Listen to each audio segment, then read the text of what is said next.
Darlene Brock is a mom of two daughters, and she's written this book called Help Wanted as an action guide to help other mothers raise healthy and confident daughters. You're going to meet Darlene Brock today here on Babbie's House. It's coming up right now.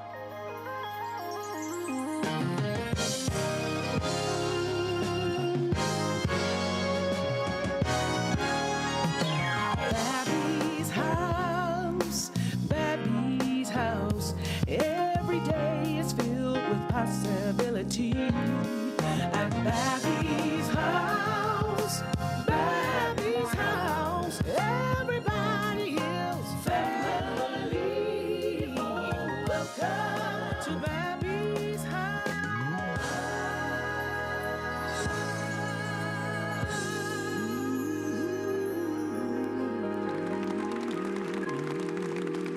Hello, everyone, and welcome to Babbie's House. I'm your host, Babbie Mason, and thank you so very much for taking time out of your busy day to join me for this show. My special guest today is Darlene Brock, and she's written a book called Help Wanted.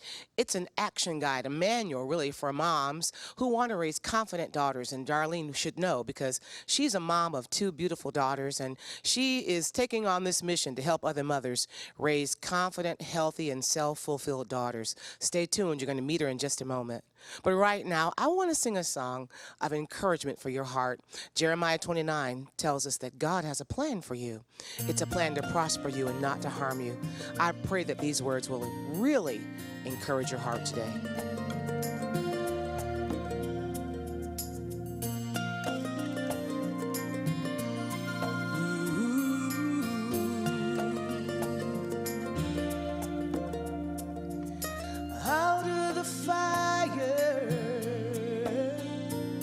To the flames of another trial.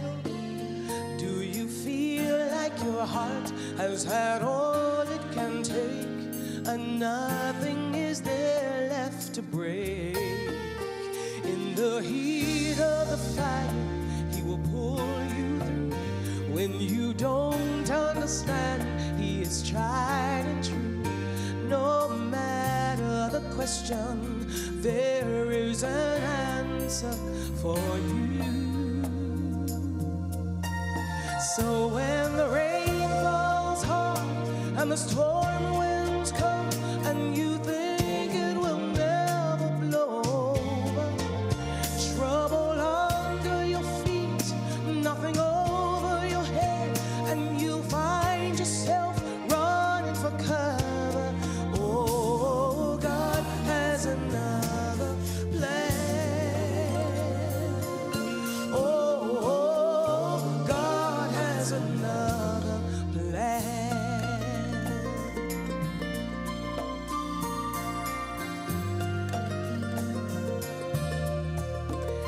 You may be starting all over and praying that things will get better. You've said all you could say, you've done all that you can, but you're back where you started again. You will find in confusion there is peace at last. You will know that your trials only came to pass. No matter the problem, God's ways are better than best. So when the rain falls hard and the storm winds come and you think it will never blow over, trouble under your feet, nothing over your head, and you find yourself running for cover. Oh, God has another plan. Remember, God has another plan.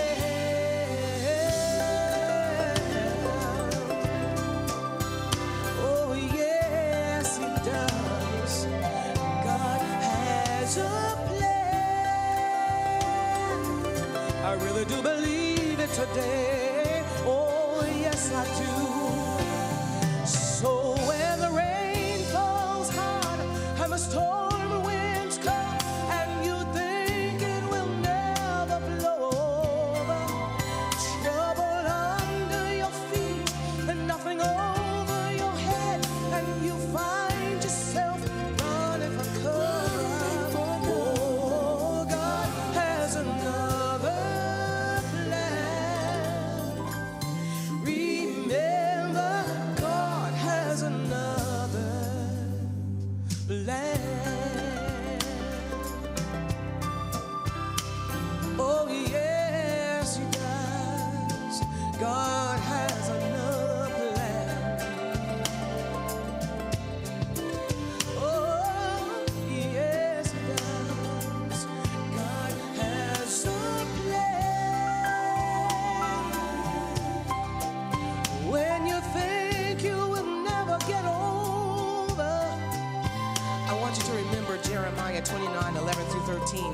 is what it says. For I know the plans that I have for you, declares the Lord. Plans to prosper you and not to harm you. Plans to give you a hope and a future. He says, call on me and I'll answer you. Search for me when you find me. When you search for me with all of your heart. God has another plan. Oh, yes, he does. God has a plan.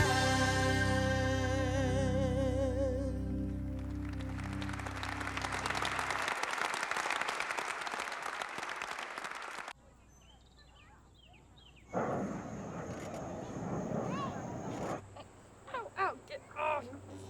I can't.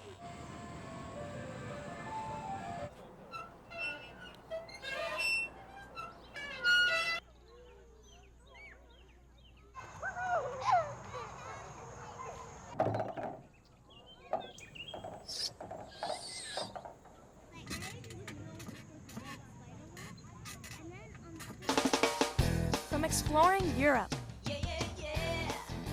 to conquering X Camp, from building homes for the homeless to kayaking in Alaska with whales, Girl Scouts today offer so many incredible opportunities.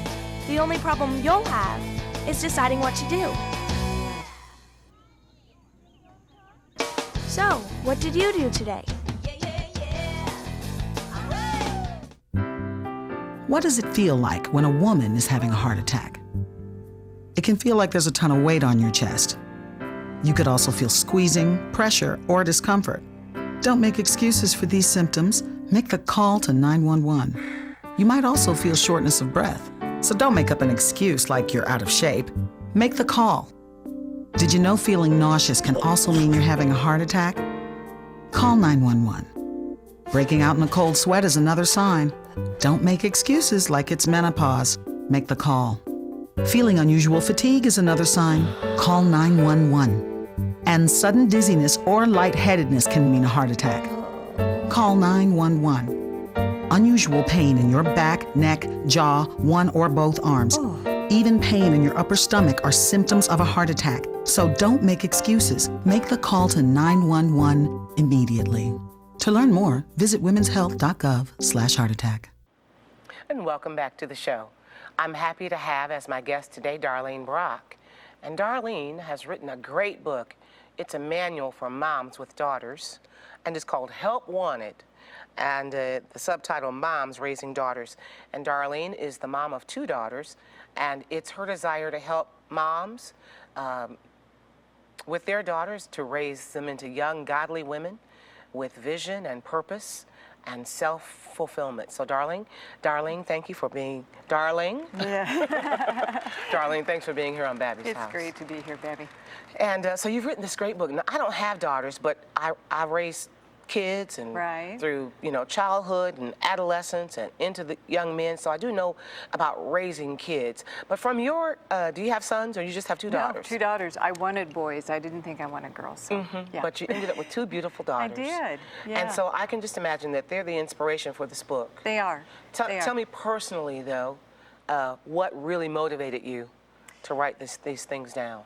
I knew what I did as a mother or didn't do, did right, didn't do right. And I was looking around when I was raising those girls for resources from someone who'd done it. There's some great books out there, but I kind of think a mom who lives to tell on the other side and says, good, bad, I did great at this, didn't do great at this, and it's all doable. I wanted one of those, and so I wrote one. Once the girls grew up, and I thought, they're great, this worked out. I think every mom, particularly moms with daughters. I don't have daughters, but some of those years, the adolescent years, I think every mom needs help.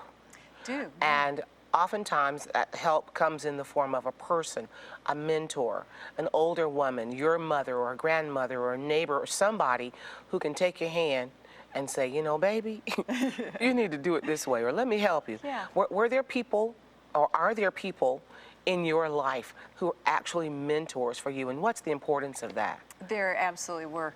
I had some friends who helped me through some of the rough times and my daughters were great. Every child has challenges. Every child faces the real world and has to learn how to deal with it. And so every kid has problems, and you work through them. But I had friends that helped me, and then I had my great-grandmother, who was just stellar wisdom woman, who she raised 12 kids. Wow. And was tough, but one of the kindest, most gracious females I've ever known in my life. Yes. She kept saying you could do it. I mean, she's the one that would always tell me, you can do it. It can be done, and smile along the way, because there's some great times. Yes. Yeah. So what stage are your daughters in right now? How old are they now? They're adults now. They're grown. My eldest is in film in Los Angeles, living that far away from us, but pursuing what God put on her heart to do. Youngest lives in North Carolina. She's married, and she's a school teacher. But you know, even though I'm like you, my kids are grown and out of the house, but it seems like you never really stop parenting, even though it's long distance. You don't. Talk to me about some of those issues, some of those seasons that moms and daughters go through, because I can imagine that there are people, women with daughters who are watching today that are dealing with real issues concerning their daughters, Right. and they need encouragement. What are some of those seasons that you found that were challenges, maybe relationship challenges, boys, physical challenges? Talk to me about some of those challenges that you faced. You hit a lot of them, Babbie. I think one of the hardest ones for mothers is when your daughter turns 12, 13, somewhere in that age, and they start getting just a little ornery and mouthy, and you find That happened in your house too. Oh, you bet. Of course it did. And you find it escalating, especially when it's female on female. It escalates. It starts with, difficulty, confrontation, and it grows. And you realize, I'm the adult, I better not let this go. Go to your room. You go to your room, I'll go to my room, calm down, and then we'll come back and talk. And I think it's recognizing that that's real life. There's nothing wrong about that per se. It's how you handle it as a mother, and you say, I'm going to be the calm one here. So if I need to go away to be calm, that's what I have to do. Mm-hmm. Yeah.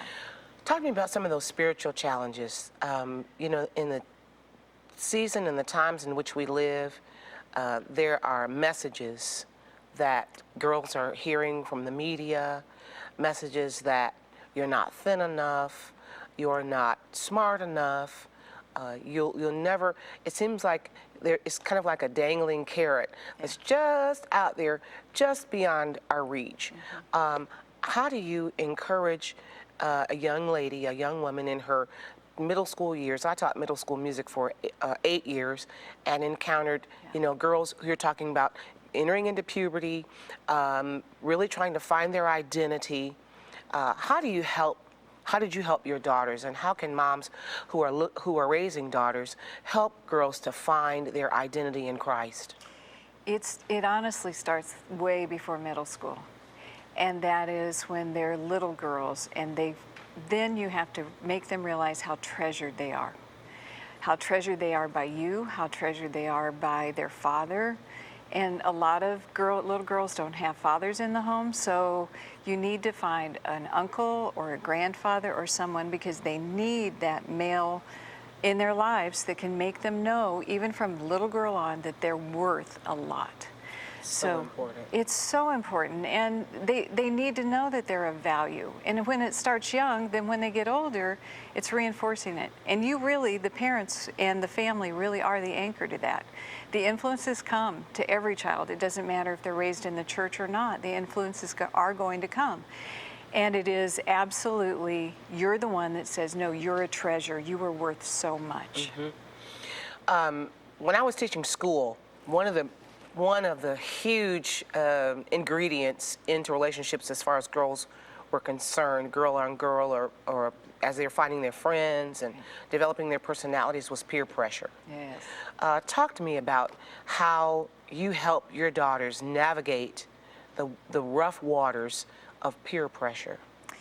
I think one of the fallacies is if a mother decides to keep their daughters safe from that.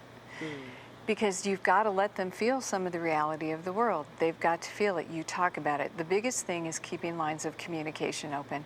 But you don't protect your child from all harm, because they have to grow up and know how to deal with harm and how to recover and how to deal with difficult people. So it's a balancing act. Sometimes you want to go in swinging and you know you can't. You know you really can't. So you let them traverse it as long as they're talking to you, as long as you also bring people into their world that make them feel loved and important and that kind of thing. But you can't and shouldn't keep your child from all harm, or they won't know what to do with it. Mm-hmm. We have about a minute left in this segment. I want people to know how to find you, how to find your resources. If you're out on the road speaking, do you take this message on the road? Yeah, do. And you can reach us at the gritandgraceproject.com. Grit and Grace Project, exactly, .com. Yeah. Gritandgrace.com. Yes. And when you speak, tell me, are these conferences that you host, or are you invited to go and speak at other places? Right now, other places, and we're working on some future things that we want to host, because I love young females, and I want to present things that help them along. Wonderful. Yeah. Well, we appreciate that, and we're going to talk more when we come back. Again, I've been talking today with Darlene Brock, and she's the author of Help Wanted, Moms Raising Daughters, how to help moms raise daughters who are confident, who are self-fulfilled, who know who they are and whose they are. And I'm so grateful that you came by today. So we're going to go to a break, and after this break, we're going to talk more with Darlene Brock and her great book called Help Wanted. And when we come back also, I want to tell you a little bit about a ministry that we're involved in called Embrace, that's in instilling confidence not only into daughters but in their moms as well. So stay with me. After this break, we'll be right back with more of Babbie's House.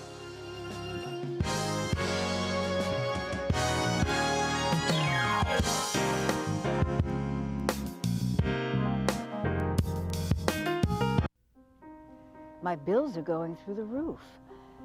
Do you know my medical costs have gone up so much I can't even afford my prescriptions anymore? You wouldn't leave your grandmother all alone. And I just found out my rent is going up again. Yet millions of seniors are on their own, struggling to make ends meet. You should see my utility bills. Expenses are soaring. Costs are skyrocketing. And don't get me started on the prices at the grocery. But Social Security checks are too low to help seniors keep up with inflation. I don't think anybody even cares about me anymore. There is hope. The Senior Citizens League, a nonpartisan group more than 1 million seniors strong, is fighting for better Social Security and Medicare benefits. For more information, call 1-800-333-8725 or visit www.seniorsleague.org. The Senior Citizens League. You're not alone. A businessman with a heart condition heads to his next out-of-town meeting. There's something we're not seeing here. Most people don't know where they stand with the risk of DVT. Here's Mary, who's getting ready to celebrate her 65th birthday. Where does she stand with DVT? A recent hospital stay may increase your risk for DVT. Here's an athlete who's recovering from an injury on the field. He could be out of the game for some time. Here's a woman walking with her child. They're all looking good, tackling life, and living to the fullest. But what they don't know is just where they stand with DVT. They all may be at risk. DVT, deep vein thrombosis, a blood clot that's usually found in your leg that can break loose, travel to your lungs, and cause death. Each year, approximately 300,000 Americans will die from DVT-related complications. My husband was one of them. Are you a model for DVT? Take a stand. Awareness leads to action. Talk to your doctor if you think you may be at risk. Visit preventdvt.org. Welcome back to the show. So glad you came back. I've been talking today with Darlene Brock, and Darlene is the author of Help Wanted, Moms Raising Daughters, and she knows firsthand the challenges and the joys of raising girls in the house. I have a sister, so I do know, and a mother, so I do know the dynamics of moms and daughters, even though I raise sons. But the fact that I am a daughter, I walked those that tightrope oftentimes and fell off that tightrope a few times with, the friction sometimes that happens between a mom and a daughter. Right. And I want to talk with you more about your book here. It's a great book, by the way, Help Wanted. And I can just hear some moms on the other side saying, yeah, help me, please help me. We all feel that way, yeah. Yeah, we're helpless. Talk to us about the chapter 8 intrigues me because whenever we see that 3-letter word sex, Right. we're all, it piques our interest. Right. And so talk to us about how you approached this subject with your daughters, how you recommend mothers navigate these waters, and talking about, as we used to say, the birds and the bees. It was nicer when it was the birds and the bees, Yeah, wasn't and that it? it's kind of like in your face for real, isn't it? It is, and that's the reality of it. So, as a mother, it's not a subject you can avoid. You want to be there first. Absolutely. You want to get there first. You want to get there first. You cannot underline that enough. No, because somebody's going to get there. So if you're not there first, they're going to be told things that you don't agree with, that you don't want them to hear, that you don't even think that should be in their lives.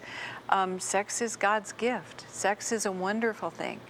But your daughters need to know it that way, not as a form of entertainment, not as something that's treated lightly, as our culture says, but as a gift.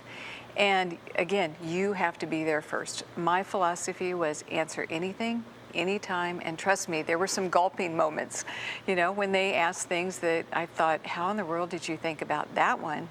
But I answered it. And to me, that's the most important thing. Get there first, answer any question, anytime, anywhere. We've been talking about daughters, but I want to talk to the moms for a moment. Sure. You are so confident when it comes to talking about your daughters and addressing touchy subjects like sex and boys. And can you give that mom some encouragement as to how she can be more confident in assuming a more active role in the life of her daughter and approaching subjects like sex and dating and pre-marriage and moving away to college and helping our daughters to matriculate into early adulthood equipped to face a real world. Help that mother and give her some encouragement. I mean, I might sound confident today, Babbie, but trust me, there were some days I thought, I'm in a puddle on the floor. I don't know how to do this. And my daughter is much more astute and challenging than I'm capable of handling, which is not true, but at that moment you think it. God doesn't make anything by accident. He didn't give any mother to any particular daughter accidentally. Every mother is the exact right parent for their daughter. And you have to really draw that the Lord set it up that way. So he will also give you the strength. He will also give you the answers. If you don't have them, find some people who do. Mm-hmm. Absolutely find allies. Absolutely find mentors. But know that you can do it. You don't have to be a perfect mom to be a great mom. You just have to be there and don't give up. Wow, that is worth quoting.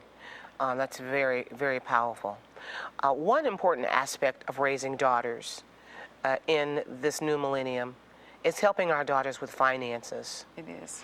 And you have a great chapter in your book called Help Wanted, a chapter on finances, on helping our daughters manage their money. Yeah. Oftentimes girls, even in their teens, are working and getting their foot into the business world, and with kids being on the internet, a lot of kids are starting their own internet businesses and things like that. Right. In the last minute that we have in our conversation, help that mom equip her daughter financially.